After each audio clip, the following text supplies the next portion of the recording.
Hi everyone. సమ్మర్లో పుట్టింటికి వెళ్ళాలంటే ఇక్కడ ఎంత పని ఉంటుందో తెలుసా అండి.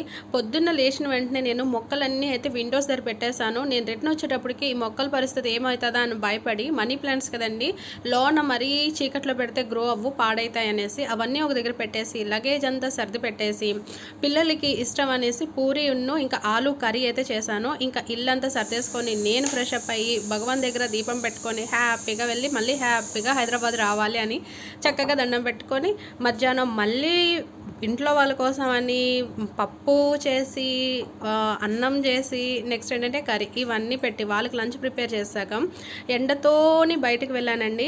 సాంప్రదాయ స్వీట్స్ అంట నిజాంపేటలో ఈ మధ్యన పెట్టారు, చాలా బాగున్నది.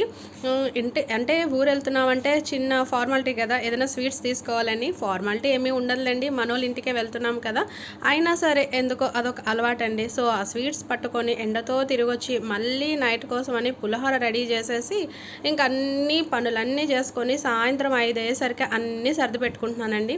ఇవన్నీ పెట్టుకున్నాను రా బాబోయ్, అంత పనులన్నీ అయిపోయారా బాబోయ్ అనేటప్పటికి పెద్ద ట్విస్ట్ అప్పుడే వచ్చింది. అదేంటంటే మా అబ్బాయికి ఇంకా లైట్గా ఫీవరిష్గా ఉన్నది.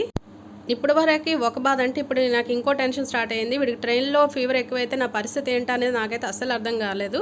అందుకనే ఇంకా కొంచెం సిరప్ తెచ్చైతే వేసేసాను. మా వారు నాతో పాటు వస్తే నాకు టెన్షన్ ఉండదండి, నేను పిల్లలు మాత్రం వెళ్తున్నాము. రిటర్న్ వచ్చేటప్పుడే ఆయన వస్తారు.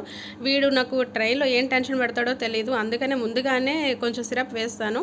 మీరు కూడా జర్నీ చేసేటప్పుడు ఇలాంటివి ఏమైనా ఫేస్ చేస్తే నాకు ఒకసారి కామెంట్ చేయండి. పిల్లలతో జర్నీలు అంటే మామూలుగా ఉండవు కదా, ట్రైన్ ఎక్కాక టెన్షన్ స్టార్ట్ అవుతుంది. నాకు ఇంటి దగ్గర నుంచే టెన్షన్ స్టార్ట్ అయ్యింది.